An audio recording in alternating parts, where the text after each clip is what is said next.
Car ಹಿಡಿಬಿಟ್ಟು ಎಲ್ಲ ವಿಮಾನದಾಗಿಂದ ತಾನೇ ಹೋದ್ರಿ. ವಿಮಾನದಾಗಿಂದ ಬಂದ್ಕೆ ತಾನೇ ಹೊಂಟಿದಾನೀಗ. ಏನು ಮಾಡಲಿ, ನನಗೆ ಇಂಥವ್ರ ಕಿಚ್ಚ ಹಾಕ್ಬಾರ್ದಾಗಿತ್ತು ರೀ. ಅವ ಎದಿ ಹೊಡ್ಕೊಂಡ್ರಿ ಅವ್ರ ಏನು ಹೇಳೋದು ಈಗ ನಾವು. ಸುಬೇದಾರ್ ದಯಾನಂದ್ ತಿರ್ಕನ್ ಅವರು 45 ವರ್ಷದ ಏನು ಸೈನಿಕರು ಇವತ್ತು ವೀರಮರಣವನ್ನು ಹೊಂದಿದ್ದಾರೆ. ಅವರ ಬಗ್ಗೆ ಮನೆಯ ಸದಸ್ಯರು ಹಾಗೂ ಅವರ ಸಹಪಾಠಿಗಳು ಏನನ್ನ ಹೇಳ್ತಾರೆ, ಯಾವ ರೀತಿ ಇದ್ರು ಅನ್ನೋದನ್ನ ಅವ್ರ ಬಾಯಲ್ಲಿ ಕೇಳೋಣ ಬನ್ನಿ. ಎದಿ ಹೊಡ್ಕೊಂಡ್ರಿ ಅವ್ರ ಏನು ಹೇಳೋದು ಈಗ ನಾವು ಏನು ಹೇಳಿ. ಈಗ ನನ್ನ ತಮ್ಮನ ಕತೆ ಹೇಳದಷ್ಟ ಭಾಳ ಐತ್ರಿ. ನನ್ನ ತಮ್ಮ ಭಾಷೆ ಇದ್ದ. ನನ್ನ ತಮ್ಮನಂತ ತಮ್ಮ ಇಲ್ರಿ ಜಗತ್ತಿನಾಗ ಒಟ್ಟು ಸಿಗೋದಿಲ್ಲ. ನಮ್ಮ ತಮ್ಮ ಅಷ್ಟು ಚಂದ ಪ್ರೀತಿ ಮಾಡ್ತಿದ್ದ ಮನ ಭಾಳ ಮಾಯರಿ ನಮಗೆ. ಅವ ಚೆನ್ನಾಗಿದ್ದ. ಎಲ್ಲರೂ ಮಂದಿ ಮಕ್ಕಳು ಎಲ್ಲ ಹರ್ಷಿಲಿ ಇರೋ ಭಾಳ ಚಲೋ ಅಂದ್ರೆ ಭಾಳ ಚಲೋ ಇದೆ. ಕ್ಯಾರೆಕ್ಟರ್ 1 ನಂಬರ್ ಅವನು. ಬಾಕಿ ಅವನೆಲ್ಲ ಹಂಗೆ ಹಿಂಗೆ ಮಾತಾಡೋನು. ಯಾರು ಒಂದು ಸಣ್ಣ ಹುಡುಗರದು ಹಾಂ ಬಾಪ ತನಕ ಹೆಲ್ಪ್ ಮಾಡೋ ಮನುಷ್ಯ ಎಲ್ಲರಿಗೂ. ಇಷ್ಟು ಚಂದ ವರ್ತನಗಿತ್ತು. ಆಕಸ್ಮಿಕಿಗೆ ಎಲ್ಲ ದೇವ್ರಿಗೆ ಮರ್ಜಿ ಬಂದಿತ್ತು. ಅದೇ ಕೊಡ್ಬೇಕಾದ್ರೆ ಮತ್ತು ಈಗ ಬೇರೆದವ್ರು ಏನು ಮಾಡೋಕ್ಕಾಗ್ತಿದೆ ಯಾರ ಕೈಲಿ. ಹಣೆಬರ್ದಾಗ ಎಷ್ಟು ಬರ್ದಿರ್ತೈತೆ ಅಷ್ಟು. ನಾನು ಮಿಲ್ಟ್ರಿ ಮ್ಯಾನ್, ನಾನು 25 ವರ್ಷ ಮಾಡಿ ಬಂದಿಲ್ಲ. ದೇಶಕ್ಕಾಗಿರಲ್ಲ ಮತ್ತು ಡ್ಯೂಟಿ ಮ್ಯಾಗ ಇದ್ದಾಗ ದೇಶಕ್ಕಾಗಿ ಗಾಡಿ ತೊಗೊಂಡು ಬರೋದು ಹೋಗೋದು ಅನ್ಬೇಕಾದ್ರೆ ಡೈರೆಕ್ಟ್ ಅವ ದೇಶದ ಸಲುವಾಗಿ ದುಡ್ದಿರ್ತೈತಿ. ದುಡಿದ ನಂತರ ಅಷ್ಟು ಎಲ್ಲ ಮಂದಿ ಇದ್ರೆ 18 ಮಂದಿಯಾಗಿ ಎಷ್ಟು 18 ಮಂದಿ ಇದ್ರಂತ ಗಾಡಿಯಾಗ. ಹೀಗಾಗಿ ಅದು ಗಾಡಿ 350 ಫೂಟ್ 350 ಫೂಟ್ ಕೆಳಗೆ ದರಿ ಒಳಗ್ರಿ ಹೋಗೈತಿ. ಅದು ಪುಂಚೆ ಜಿಲ್ಲಾ ಆಗ್ತೈತ್ರಿ. ಡೇಂಜರ್ಸ್ ಏರಿಯಾ ರೀ. ಬಾರ್ಡ್ರ್ ಸನಿ ಆಗ್ತಿದೆ ಅಲ್ಲಿಂದ. ಅವಾಗದಾರ ಈಗ ಜರ ಕಡಿಮೆ ಆಗೈತಿ. ಮೋದಿ ಬಂದಂಗೆ ಭಯಂಕರ ಕಡಿಮೆ ಆಗೈತಿ. ಬಾಕಿ ಎಲ್ಲ ಚಲೋ ಇದಾರೆ ಅವ್ರದ್ದು. ಮತ್ತು ಮಿಲ್ಟ್ರಿ ಒಳಗೆ ಹೆಂಗೈತ್ರಿ, ಮಿಲ್ಟ್ರಿ ಒಳಗೆ ಪ್ರತಿಯೊಬ್ಬರು ಹಿಂಗೆ ಆಗಕತ್ತಂದ್ರೆ ಯಾರು ಹೋಗೋದಿಲ್ಲ. ಹಿಂಗೈತ್ರಿ ಹೋಗಬೇಕು. ಯಾರ್ದು ಎಲ್ಲಿಗೆ ಐತಿ ಹಣಬಾರ ಅಲ್ಲೇ ಆಗೋದ್ರಿ ಅದು. ಅದಕ್ಕೆ ಅಷ್ಟು ನಾವು ಹೇಳ್ಬೋದು ಅಂದ್ರೆ ಅವ್ರು ಅವ್ನು ಭಾಳ ಚಲೋ ಅಂದ್ರೆ ಭಾಳ ಚಲೋ ಇದ್ರು. ಈಗ ಮೊನ್ನೆ ಶೂಟಿಂಗ್ ಬಂದಿದ್ದಾವಾಗ 2-3 ತಿಂಗಳು ಆಯ್ತು ರೀ. ಅವತ್ತು ನಮ್ಮ ಬೋರ್ಗಾವಾಡಿನದು ಪ್ರಾಪರ್ ಅಲ್ಲಿ ವಸ್ತಿಗೆ ಬಂದು ಮುಂಜಾನೆ ಬಂದಿದ್ದ. ಮುಂದೆ ಈಗ 4 ದಿವಸ 8 ದಿನ ಆಯ್ತು ರೀ. ನನ್ನ ಕೂಡ ಫೋನ್ ಹಚ್ಚಿ ಮಾತಾಡಿದೆ. ನಾನು ನನ್ನ ಮಗಳು ಮಾತಾಡಿದ, ಅಮ್ಮ ಮಾಡಿದ್ರೆ ನಾನು ಮಾತಾಡಿದೆ. ಆರಾಮಿರ್ತವಪ್ಪ, ಬಾಕಿ ನೀ ಅಷ್ಟು ಇದು ಮಾಡೋಕೆ ಹೋಗಬೇಡ, ಚೆಂದಾಗಿ ಇರ್ತಲೆ. ಎಲ್ಲಿ ಮಾಮ ನಾ ಚಲೋ ಇರ್ತೇನೋ, ನೀವು ಚಲೋ ಇರ್ಬೇಕಂತೇಳಿ ಅಂದ. ನಾ ಚಲೋ ಇರ್ತೇನಪ್ಪ, ನೀ ಚಲೋ ಈ ಕಡೆದೇನು ಕಾಳಜಿ ಮಾಡೋಕೆ ಹೋಗಬೇಡ. ನಾವು ತಿಂಗಳ ಹೋಗ್ತೀವಿ, 15 ದಿವ್ಸಕ್ಕೆ ಹೋಗ್ತೀವಿ, ಹೋಗಿ ಬಂದು ಮಾಡ್ತೀವೆಲ್ಲ ಮಾತಾಡೋದು ಚಲೋ ಇರ್ತೈತಿ. ನಿಮ್ಮ ಮನೆ ಕಡೆದು ಏನೂ ಕಾಳಜಿ ಮಾಡಬೇಡ ಮಾಮ. ನಾ ತು ಮಾಡೋದಿಲ್ಲ, ನೀನು ಪೈಲ ಹೇಳಿದ್ದೀನಿ ನೀ ಇದ್ದೆ ಅವಾಗಿಂದ. ನಾ ಎಲ್ಲ ಮನೆ ಕಡೆ ಕಾಳಜಿ. ಈ ಕಡೆ ಬನ್ನಿ ಅಂದ್ರೆ ಈ ಕಡೆ ಮನೆಗೆ ನಾ ದಿನ ಅವ್ರಿಗೆ ಫೋನ್ ಹಚ್ಚಿ ಮಾತಾಡ್ತಾರೆ. ಮಕ್ಕಳಿದ್ದಾವೆ ಅವ್ರಿಗೆ, ಒಬ್ಬ ಗಂಡು ಮಗ ಒಬ್ಬ ಹೆಣ್ಮಗಳು. ಇವತ್ತಿನ ದಿವಸ ನಮ್ಮ ಆತ್ಮೀಯರಾದ ಶ್ರೀ ನನ್ನ ಸಹಪಾಠಿಯೂ ಸಹ ದಯಾನಂದ ಕಲ್ಲಪ್ಪ ತಿರ್ಕನ್ನವರು ನಿನ್ನೆ ಕಾಶ್ಮೀರದಲ್ಲಿ ಅವರು ಸೇವೆ ಸಲ್ತಾ ಇರುವ ಟೈಮದಲ್ಲಿ ಒಂದು ಅಪಘಾತದ ದುರಂತದಲ್ಲಿ ಮೃತಪಟ್ಟಿದ್ದಾರೆ. ನಾನು ಹಾಗೂ ಬಾಳೆಕುಂದ್ರಿ, ಸಾಂಬ್ರಾ, ಮಾವಿನಕಟ್ಟಿ, ಹೊನ್ಯಾಳ ಗ್ರಾಮದ ಎಲ್ಲರೂ ಕೂಡಿ ಸಾಲಿ ಜನತಾ ವಿದ್ಯಾಲಯ ಬಾಳೆಕುಂದ್ರಿಲಿ ಸಾಲಿ ಕಲಿತವರು. ನನ್ನ ಜೊತೆ ಅವರು 8th 9th 10th ನನ್ನ ಜೊತೆ ಅವರು ಸಹಪಾಠಿಯಾಗಿ ಕಲಿತಿದ್ದಾನೆ. ಭಗವಂತನು ಈ ಥರ ಅವರಿಗೆ ಆಗಬಾರ್ದಾಗಿತ್ತು. ಇನ್ನೂ ಕೇವಲ 1 ವರ್ಷ ಸೇವೆ ಇದ್ದಾಗ ಈ ಥರ ದುರಂತ ಆಗಿದೆ. ನಮಗೆ ಬಹಳ ದುಃಖವಾಗಿದೆ. ಈ ದುಃಖದಲ್ಲಿ ಸಮಸ್ತ ನಾವೆಲ್ಲ ಸಹಪಾಠಿಗಳು ಅವರ ಕುಟುಂಬದ ಜೊತೆ ನಾವೆಲ್ಲ ಇದ್ದೀವಿ.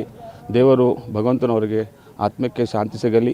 ಈಗೂ ಊರಿಗೆ ಬಂದಾಗ ಮೇಲ್ಮೇಲೆ ಫೋನ್ ಮಾಡ್ತಿದ್ರು, ಭೇಟಿ ಆಗ್ತಿದ್ದ. ನನ್ನ ಜೊತೆ ಭಾಳ ಒಡನಾಟಿತ್ತು. ಅವನು ಒಂದು ಸೆಂಟ್ರಲ್ ಗೌರ್ಮೆಂಟಲ್ಲಿ ಸರ್ವಿಸ್ ಮಾಡಿ ಎಷ್ಟು 3 ಸಲ ಅವನು ಅಲ್ಲಿ ಕಾಶ್ಮೀರದಲ್ಲಿ ಈಗ ಇದಕ್ಕಿಂತ ಮುಂಚೆ 2 ಸಲ ಸೇವೆ ಸಲ್ಲಿಸಿದ್ದಾನೆ. ಇದು 3ನೇ ಬಾರಿ ಅವನಿಗೆ ಈಗ ಹೀಗಾಗಬಾರ್ದಾಗಿತ್ತು. ಒಳ್ಳೆಯ ಒಬ್ಬ ದೇಶಭಕ್ತ, ದೇಶಕ್ಕಾಗಿ ಅವನ ಪ್ರಾಣ ಮುಡಿಪಟ್ಟಿದ್ದಾನೆ. ಬಟ್ ಈ ಥರ ಎಲ್ಲ ಒಂದು ಕುಟುಂಬವನ್ನು ಅಗಲಿ, ಸಣ್ಣ ಮಕ್ಕಳಿದ್ದಾರೆ, ಆಗಲೇ ದೇವರು ಅವ್ರಿಗೆ ಆಗಬಾರ್ದಾಗಿತ್ತು. ಅವ್ರು ಇನ್ನು ಮುಂದೆ ಅವ್ರ ದೇವರು ಒಳ್ಳೇದು ಮಾಡಲಿ ಅಂತ ಹೇಳಿ, ಅವ್ರ ಆತ್ಮಕ್ಕೆ ಶಾಂತಿ ಸಿಗಲಿ ಅಂತ ಹೇಳಿ, ಜೈ ಹಿಂದ್. ನಾವು ಮನೆ ಫೋನ್ ಮಾಡಿದ್ವಿ ಸಾವಿರ ಅವ್ರ ಮಿಸ್ಸಸ್ಗೆ. ಅವಾಗನ ಸಾಯಂಕಾಲ ನಾನು ರಾತ್ರಿ ಹಚ್ಚೀನಿ. ಅವ್ರು 10 ಗಂಟೆಗೆ ಅಂದ್ರೆ ಅವ್ರ ಮಿಸ್ಸಸ್ ಮಾತಾಡಲಿಲ್ಲ. ಅಂದ್ರೆ ಅವ್ರು ಸಾಯಂಕಾಲ 6 ಗಂಟೆಗೆ ಆಗೈತಿರ್ತಾರೆ ಮನೆ. ನಮಗೂ ಅದ್ರ ಮರುದಿವ್ಸ ಬೆಳಿಗ್ಗೆನೇ ಹೇಳ್ರಿ. ಗೊತ್ತಾಯ್ತು. ಏನು ಈಗ ನಾ ಸೋಮವಾರ ದಿವಸ ಮಾತಾಡಿದ್ರಿ 2 ಗಂಟೆಗೆ. ನಾ ಸೋಮವಾರ 2 ಗಂಟೆಗೆ ಇಲ್ಲಿ ಬಂದಾಗ್ರೆ ಅವ್ರು ಇಲ್ಲಿ ಕೆಲಸ ಇತ್ತು ಬಂದಿನಿ ರೀ. ಅವ್ರದ್ದು 2 ಗಂಟೆಗೆ ನಾ ಮಾತಾಡಿನಿ. ಮತ್ತು ಅವ್ರು ಇನ್ನೂ ಪುಂಚದಾಗ ಮ್ಯಾಗಿದ್ರು. ಆ ಟೈಮ್ದಾಗ ಇಲ್ಲ ನಾವು ಈಗ ಊಟಕ್ಕೆ ಬಂದೆವು ಅಂತ ಹೇಳಿರು. ಅದ್ರ ನಂತರ ಇಲ್ಲ ಜನವರಿ ಸೂಟಿಗೆ ಬರೋಣ ಅಂತ ಅಂದಿರು ಅವ್ರು. ಅಂದರೆ ಈ ಹುಡುಗರು ಎಕ್ಸಾಮ್ ಹೋಗೋದಾವ, ಅದಕ್ಕೆ ಸೂಟಿಗೆ ಬರ್ತಾನೆ ಅಂತ ಅಂದಿರು ಅವ್ರು. ಏಪ್ರಿಲ್ ಮೇದ ಇಲ್ಲಿ ದುರ್ಗಾದೇವಿ ಜಾತ್ರೆ ಮುಗಿಸ್ಕೊಂಡು ಹೋಗಿರೋ ಇಲ್ಲಿ ಸಾಂಬ್ರಾಮ್. ಆಗ ಹೋಗ್ಬೇಕಂತ ಹೊಳ್ಳಿ ನಾ 2 ಸರಿ ಬಂದೀನಿ. ಬುಧವಾರ ಬಂದೀನಿ, ಸೋಮವಾರ ಹೋದ್ವಾರ. ಈಗ ಮನೆ ಸೋಮವಾರ ಬೇನ್ರಿ, ಅದಕ್ಕೆ ಮೊದಲು ಬುಧವಾರ ಎರಡು ಟೈಮ್ ನಾ ಮಾತಾಡಿದ್ದೆ ನಾ ಅವ್ರ ಸಣ್ಣ ತಂಗಿ ಕಂಡ್ರೆ. ಹಾಂ 2020 ಅಂದ್ರೆ ಈಗ JC ರ್ಯಾಂಕ್ ಬಂದ ಬಳಿಕ ಅವ್ರಿಗೆ ಈಗ ಪ್ರಮೋಷನ್ ಆಗಾನ ಇಲ್ಲ 24ನೇ ವರ್ಷಕ್ಕೆ ಅವ್ರು ಬರಕ್ಕೆ ತಯಾರಾಗಿರ್ರಿ. ಅವ್ರ ಮ್ಯಾಗಿನ ಸಾಹೇಬ್ಗಳು ಏನಂದ್ರು, ಈಗ ನೀವು ಸೀನಿಯರ್ ನೀವು ಎಲ್ಲರೂ ಮನೆಗೆ ಹೋದ್ರೆ ಮುಂದಿನ ನಮ್ಮ ಯೂನಿಟ್ ನಡ್ಸೋರು ಯಾರು, ನಿಮ್ಮಂಥ ವ್ಯಕ್ತಿ ನಮ್ಗೆ ಬೇಕಂತ ಹೇಳಿಕೆಸಿಂದ ಅವ್ನ ಪ್ರೆಷರ್ ಮಾಡಿ ಇಟ್ಕೊಂತೀರಿ. ಇದ್ರಿಗೆ 2020 ಅವ್ನು 24ನೇ ವಯಸ್ಸಿಗೆ ಅವ್ರು ಬರಾರ್ದು ಸರ್ವಿಸ್ಗೆ. ಮತ್ತು ಇವ್ರು ಪ್ರಮೋಷನ್ ಕೊಟ್ಟ ಕೇಸಿಂದ ಇವ್ರನ್ನ JC ರ್ಯಾಂಕ್ ಕೊಟ್ಟ ಕೇಸಿಂದ ಇಟ್ಕೊಂತೀರಿ. ನಿಮ್ಮ ಸೇವೆ ಬೇಕು, ಮುಂದಿನವ್ರಿಗೆ ನಮ್ಗೆ ಹೆಲ್ಪ್ ಆಗಬೇಕು. ಎಲ್ಲರೂ ನೀವು ಸೀನಿಯರ್ ಆದಾರ ಲಘು ನಿಮ್ಮ ಕೆಲಸ ಆಗ್ಬೇಕು, ನೀವು ಹಾದಿರಿ ಅಂದ್ರೆ ನಮ್ಮ ಕಂಪ್ನಿ ನಡ್ಸೋದು ಹಂಗಂತ ಕಿಸಿಂದ ಅವ್ನ ಪ್ರೆಷರ್ ಮಾಡಿ ಇಟ್ಕೊಂಡ್ರು. ಕಾಯಂ ನಾವು ಬಂದು ಅಂದ್ರೆ 2 ದಿವಸ 4 ದಿವಸ ಅವ್ರು ಕಾಯಂ ನಮ್ಮ ಕಡೆ ಕುರ್ನಿಗೂ ಆ ಕಡೆ ಸಂಕೀರ್ಣದಲ್ಲಿ ಕುರ್ನಿಗೂ ಬರ್ತಾರೆ. ಇಲ್ಲಿಯೂ ನಮ್ಮನ್ನ ಕರ್ಸತ್ತಾರೆ. ಅವ್ರ ತಂಗಿನಂತೂ ಒಂದು ವಾರ ಇಲ್ಲೇ ಇಟ್ಕೋತಾರೆ. ಹಾಂ ನಾ ಬಂದ ನೀವು ಬರಬೇಕಾತಿ. ನಮ್ಗೆ ಮಣ್ಣಿ ದಿವಸ ರಾತ್ರಿ 10 ಗಂಟೆಗೆ ಗೊತ್ತಾಯ್ತು. ನಿನ್ನೆಲ್ಲ ಮಣ್ಣು ರಾತ್ರಿ 10 ಗಂಟೆಗೆ ಗೊತ್ತಾಯ್ತು ರೀ. 10 ಗಂಟೆಗೆ ಹಿಂಗೆ ಆಕ್ಸಿಡೆಂಟ್ ಆಗೈತಿ, ಹಿಂಗೆಲ್ಲ ಆಗೈತಿ ಅಂತ ಹೇಳ್ರಿ. ಅಂತ ನಾವು ಇವ್ರಿಗೆ ಇವರಿಂದನೇ ತೀತ್ ನಮ್ಗೆ. ನಾವು ದಿನ ಫೋನ್ ಕಾಂಟ್ಯಾಕ್ಟ್ದಾಗ ಇರೋನ ಏನೈತಿ, ಇವ್ರ ಮನ್ಯಾಗ ಅಳಾನ ಯಾಕೆ ಅಳದಾರ ಹಿಂಗೆ ಅನ್ನೋನ ಆಕ್ಸಿಡೆಂಟ್ ಆಗೈತೆ ಅಂದ್ರೆ ನಮ್ಮ ಇವ್ರ ಜೋಡಿ ನೌಕರಿ ಮಾಡೋ ಇದ್ದವ ಈಗ 1.5 ತಿಂಗಳಿಂದ ನಮ್ಮಲ್ಲೇ ರಿಟೈರ್ಡ್ ಆಗಿ ಬಂದ. ಬ್ಯಾರೆ ನೋಡಿದವ ಇವರ 2 ಯೂನಿಟ್ ಅಲ್ಲೇ ಒಂದು ಸನ್ನಿ ಇತ್ತು. ಅಲ್ಲಿದ್ದಾಗ ಅವ್ನು ರಿಟೈರ್ಡ್ ಆಗಿ ಬಂದಾರ ಕಡಿಯದೈತಿ. ಅವ್ರ ಜೋಡಿ ನಾವು ರಾತ್ರಿ ಮಾತು ಕಾಂಟ್ಯಾಕ್ಟ್ ಮಾಡಿದ್ವಿ. ಅಂದರೆ ಬೆಳಿಗ್ಗೆ ಅಂದ್ರೆ ಪೂರಾ ಮೆಸೇಜ್ ಎಲ್ಲ ಇಲ್ಲ ಹಿಂಗಾಗೈತಿ, 5 ಮಂದಿ ಜಾಗ ಮ್ಯಾಗ ಡೆತ್ ಆಗಿದಾರು, ಮುಂದೆ 10 ಮಂದಿ ಏನೈತಿ ಫ್ರ್ಯಾಕ್ಚರ್ ಆಗಿದಾರು, ಇನ್ನೂ 3 ಬಾಡಿ ಸಿಗಾಣಿಲ್ಲ ತನ್ನ. ನೀನು 12ವರೆಗೆ ಮಾತಾಡ್ತಾರೆ ನಮ್ಮ ಸುಶಿ ಮೇಲೆ ಮೊನ್ನೆ ಚಂಜಿ ಮಾಡಿ ಮಾತಾಡಿದ್ರೆ, ಮಧ್ಯಾಹ್ನ ಮಾತಾಡಿದ್ರಿ, ಚಂಜಿ ಮಾಡಿ ಮಾತಾಡಿದ್ರಿ. ಅದು ಏನಿಲ್ಲ ಆರಾಮ ಮಾತಾಡ್ದನ್ರ, ಏನು ಚಲೋನೇ ಇದ್ರು. ಮೊನ್ನೆ ಮುಂಜಾನೆ ರೀ ಹುಡುಗರಿಗೆ ಮಾತಾಡ್ಸೇನು ರೀ, ಗುಡ್ ಮಾರ್ನಿಂಗ್ ಅಂತ ಹೇಳ್ತಾನೆ. 5 ಗಂಟೆಗೆ ಫೋನ್ ಮಾಡಿದ್ರೆ ಹುಡುಗರಿಗೆ ಅಭ್ಯಾಸ ಮಾಡಕ್ಕೆ ಹೇಳಿ, ಮಗಳಿಗೆ ಮಾತಾಡಕ್ಕೆ ಯಾರು ಫೋನ್ ಇಟ್ಟ, ಹುಡುಗರು ಶಾಲೆಗೆ ಹೋಗುವ ಫೋನ್ ಹಿಡಿಯಪ್ಪ, ಹುಡುಗರು ಶಾಲೆಗೆ ಹೋದಾಗ ಗಡಬಡಿ ಗಾಡಿ ಬಂದೈತೆ ಬಾಗಿಲ್ದಾಗ.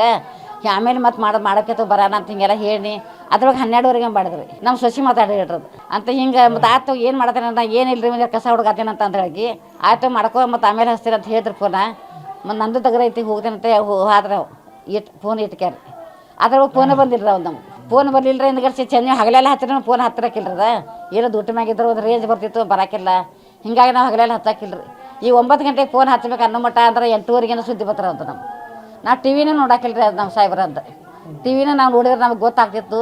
ನಾವು ಟಿವಿನೂ ನೋಡಾಕಿಲ್ಲ. ಮತ್ತು ಇನ್ನು ನನ್ನ ಮಗನ ಹಿಂಗೆ ಆಗ್ತಿದ್ದಂತ ನಮಗೆ ಗೊತ್ತೂ ಇಲ್ಲ. ಎದಕ್ಕೆ ಟಿವಿ ನೋಡಕ್ಕೆ ಹೋಗ್ರಿ ನಾವು. ಸೂಟಿಗೆ ದಸರಾ ಗಣಪತಿ ದಸರಾ ಮಾಡಿದ್ರಿ, 40 ದಿವಸ ಸೂಟಿಗೆ ಬಂದಿದ್ರಿ. ಗಣಪತಿ ಮುಗಿಸಿ ದಸರಾ ಮುಗಿಸ್ಬಿದ್ದೇನೆ ರೀ. ಅದ್ರ ಬಳಿಕ ಈಗ ಇದ್ರಾಗ ಬರಾಯ್ತು ರೀ, ಡಿಸೆಂಬರ್ದಾಗ ಇದಕ್ಕೆ ಅಕ್ಟೋಬರ್ದಾಗ ರೀ. ಈಗ ಮುಂದೆ ಇದು ಬರ್ತೈತೆ ಪರೀಕ್ಷೆ ರೀ, ಆ ತಿಂಗಳದಾಗ ರೀ ಬರಾವಿಂದ್ರವ ಪರೀಕ್ಷೆದಾಗ ಹುಡುಗರು ಬರ್ತೇವೆ. ನಾವು ಲಗ್ಗೆ ಹೇಳಾಗಿಲ್ಲ, ನನ್ನ ಮಕ್ಕಳಿಗೆ ನಾನು ಲಗ್ಗೆ ವಿಷಯ ಅಭ್ಯಾಸ ಮಾಡಕ್ಕೆ ಅಂತೇಳಿ ಬರಾವಿದ್ರು. ಜಾನ್ವರಿ ಫೆಬ್ರವರಿಗೆ ಬರಾವಿದ್ರವ. ಇದು ಹಿಂಗೆ ಹಾಕ್ಬಿಟ್ರೆ ನನ್ನ ಮಗತಾರೆ ಏನು ಮಾಡೋದು. ಬರ್ತಾನೆ ಅವಾಗ ಏನು ಅವಾಗ ಬರ್ತಾನೆಗಪ್ಪ ನಿಮ್ಗೆ ಎಬ್ಬಿಸ್ತೇನೆ 5 ಗಂಟೆ 4 ಗಂಟೆಗೆ ಅಭ್ಯಾಸ ಮಾಡಕ್ಕೆ ಅಂತ ಮಕ್ಕಳಿಗೆ ದಿನ ಹೇಳ್ತಿದ್ರು.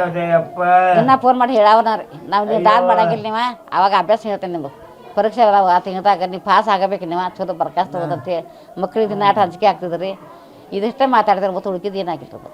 ನನ್ನ ಮಗನ ಮಗ ಅದಾರ ಅಂದ್ರೆ ಎಲ್ಲರೂ ಅವ್ರ ಅಪ್ಪ ನೋಡ್ರೆ ವಯಸ್ಸದವ್ರು ಇವ್ರ. ನನ್ನ ಮಗನ ದೂರ ಅದೀನಿ, ನಿಮ್ಮ ಅಪ್ಪ ಏನಾದ್ರೆ ನಾ ಏನು ಮಾಡಲಪ್ಪ ಅಂತಂದ್ರೆ ಇವನಿಗೆ ಕಾಳಜಿ ಮಾಡಬೇಡ, ನಾ ಬರುಬಟ್ಟ ನಮ್ಮ ಅಪ್ಪ ಏನಾಗೋದಿಲ್ಲ, ಇನ್ನು 2 ವರ್ಷ ನೌಕರಿ ಐತಿ ತೀರ್ಸಿ ಬರ್ತೇನೆ ಅಷ್ಟು ಬಟ್ಟ ನನ್ನ ಅಪ್ಪ ಏನಾದ್ರೆ ದವಾಖಾನೆಗೆ ಹೋಗಿ ಆರಾಮ ಮಾಡ್ಕೊ ಅಂತ ಹೇಳ್ತಿದ್ರಿ. ಅವ್ನಿಗೆ ಏನಾಗೋದಿಲ್ಲ, ನೀ ಕಾಳಜಿ ಮಾಡಬೇಡ ತನ್ನ ಮಗ ಹೇಳಿದ್ರಿ. ತಾನೇ ಎದ್ದು ಅದ್ರಿದ್ದ ಅದ್ರಾಗ ನಮ್ಗೆ ಅವಪ್ಪ ಕುಣಿಸಿದ್ರಿ ಇಲ್ಲಿ. ಏನೂ ಆರಾಮಿಲ್ಲ, ಏನು ನೋವು ಬೇನೆ ಇದನ್ನ ಎದ್ದು ಅದ್ರಾಗ ಏನು ಬಿಡೋದು. ಅವನು ಅಂಥದ್ದು ಬರ್ತಾರೆ ಅದ ಗಾಡಿ ಬೀಳ್ದಕ್ಕೆ ನನ್ನ ಮಗನ ಸಾಯ್ತಿರಕ್ಕಿಲ್ಲ, ಗಾಡಿನೇ ಬಿತ್ತಿರಲಿಲ್ಲ. ಏನು ಗೋಳಿ ಬರ್ದಾಗ ಸಿಕ್ಕಿದೆ ನಾನು ಅಲ್ಲಿ, ಅದೂ ಇಲ್ಲ ರೀ. ಅದು ಗಾಡಿ ಬಿದ್ದಾಗ ಮನೆ ಮುಚ್ಕೊತ ಹೋದ್ರೆ ಏನು ಮಾಡೋದ, ಪಾಪ ಆದ್ರೆ ಏನು ಬಿಡೋದ. ಭಾಳ ಚಲೋ ನೌಕರಿ ಮಾಡ್ದೇನ್ರ, ಚಲೋ ಭಾಳ ನೌಕರಿ ಮಾಡಿ ಎಲ್ಲ ಸಾಹೇಬ್ಗಳ ಸಂಗಟ ಎಲ್ಲರ ಸಂಗಟ ಹೆಸರು ಗಳಿಸ್ಯಾನ್ರ ಎಲ್ಲ ಕಡೆದ್ದು ಎಲ್ಲ ನೋಡ್ರಿ. ಇದೆಲ್ಲ ಮನೆ ಬರ್ತಾಗ ಕೊಟ್ಟಿದ್ದಾರೆ ಸುಬೇದಾರ ಸುಬೇದಾರ ಆಗ್ಬೇಕ್ರಿ. ನನ್ನ ಮಗ ಕೊಟ್ಟಿದ್ದಾರೆ ಇದಿರೋದು ಗಿಫ್ಟ್ ಕೊಟ್ಟಿದ್ದಾರೆ. ನನ್ನ ಮಗ ಕರ್ಕ್ಯಾರ ಎಲ್ಲರೂ ಮಾತಾಡ್ಕ್ಯಾರ ಕೊಟ್ಟಿದ್ದಾರೆ. ಚಲೋ ಕೆಲಸ ಮಾಡಿದೇನೆ ರೀ. ಸಾಹೇಬ್ಗಳು ಚಲೋ ಇದ್ರು ಎಲ್ಲರೂ. ಅವ್ರ ನೀವು ಬೇಡ ಇದು ಪ್ರಮೋಷನ್ ಬೇಡ ಅನ್ನತ್ತಿದ್ರಿ. ಅವ್ನು ಚಲೋ ಕೆಲಸ ಮಾಡಿದಕ್ಕೆ ನೀವು ಬರಾಕಬೇಕು ಮಾಡಬೇಕಂತ ಹೇಳ್ಕಾರ ಜೋರ್ ಮೇಲೆ ಮಾಡಿ 24 ವರ್ಷ ನೌಕರಿ ಬೆಳೆಸಿದ್ರು. ಈಗ 24ಕ್ಕೆ ಬರಾವಿದ್ರು.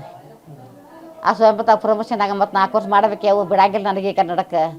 ಇನ್ನು 4 ವರ್ಷ ಮಾಡೇ ಬರ್ತೇನೆ ಅಂತ ಅನ್ನಕತ್ತ. ಯಪ್ಪ ಆರಾಮಿರಪ್ಪ, ನೀ ಮಾಡು ಚಲೋತಾಗ ಮಾಡಿ ಬಾ, ನೀ ಬೇರೆ ನೌಕರಿ ಮಾಡೋದು ಬ್ಯಾಡ, ನಮಗೇನು ಬೇಕಾಗಿಲ್ಲ, ಮನ್ಯಾಗ ಕುಂತು ತಿಂದುಕೊಂಡು ಆರಾಮಿರ್ನಿ ಈಗ ಅಂತ ಹೇಳ್ತೀನಿ ನನ್ನ ಮಗ್ರಿ. ಹಿಂಗೆ ಮಾಡಿ ಆತು ನೋಡ್ರಿ, ಇಂಥದ್ದೆಲ್ಲ ಬಾಳೆ ಆತು ನಂದು. ಏನು ಮಾಡಿದ್ರಿ 1 ಗಂಟೆ 1 ಹೆಣ್ಣು ಆಯ್ತಾರೆ ಅವಂಗೆ ಏನು ಮಾಡಿದ್ರಿ. ಸಣ್ಣ ಸಣ್ಣ ಮಕ್ಕಳು ಎಲ್ಲ ಬಿಟ್ಟು ಹೋದ್ರಿ ಹುಡುಗರಿಗೆ. ಇದೊಂದ ನಮ್ಗೆ ಕಿಚ್ಚರ್ ಬ್ಯಾಡ್ರಿ. ಅವ ಇದ್ರೆ ನಮಗೆ ಹೋದ್ರೆ ನಡ್ದಿತ್ತು ರೀ. ಅವ್ರ ಭಾಳ ಏನೋ ಇದ್ರ ಮುಂದೆಲ್ಲ ಚಲೋ ಐತ್ರಿ. ಈಗ ಇದ್ರ ಮುಂದೆಲ್ಲ ಅವ್ರದ್ದೆಲ್ಲ ಚಲೋ ಐತ್ರಲ್ಲ ಎಲ್ಲ. ಈಗ ಎರಡು ವರ್ಷ ನೌಕರಿ ಮಾಡಿಬಿಟ್ಟು ಇವಾಗ ಕಾರ್ ಗಾಡಿ ತೊಗೊಂಬರ್ತೀನಿ. ನಮ್ಮ ಅವಾಗ ನಿಮ್ಮ ಅಪ್ಪಗೆ ನಿನಗೆ ಒಯ್ತಾನೆ ಆಗ್ತಾರೆ ಗಾಡಕ್ಕೆ. ನಮ್ಮ ಅಪ್ಪಗೆ ಗಾಡಿ ಬೇಕು ಕೊಂಡಾಕ್ ಬರಂಗಿಲ್ಲ. ಇನ್ನು 2 ವರ್ಷ ತಡ್ಕೋರಿ ನೀವು. ನಿಮ್ಗೆ ಎಲ್ಲಿ ಹೋಗೋದಾಗ ಕರ್ಕೊಂಡು ಹೋಗ್ತೀನಿ. ನನ್ನ ಮಗ ಹೇಳಿದ್ರೆ ನನಗೆ ಕಾರ್ ಗಾಡಿ ಬಿಟ್ಟು ಎಲ್ಲ ಇಮಾನ್ದಾಗಿಂದ ತಾನೇ ಹೋದ್ರಿ. ಇಮಾನ್ದಾಗಿಂದ ಬಂದ್ಕೆ ತಾನೇ ಹೊಂಟಿದಾನೀಗ. ಏನು ಮಾಡಲಿ, ನನಗೆ ಇಂಥದ್ದು ಕಿಚ್ಚ ಹಾಕ್ಬಾರ್ದಾಗಿತ್ತು ರೀ ಅವ. ಕ್ಯಾಮ್ರಾಮನ್ ನಿತೀಶ್ ಜೊತೆ ಹಜರತ ವಾರ್ತಾವಾರ್ತಿ ಬೆಳಗಾಂ.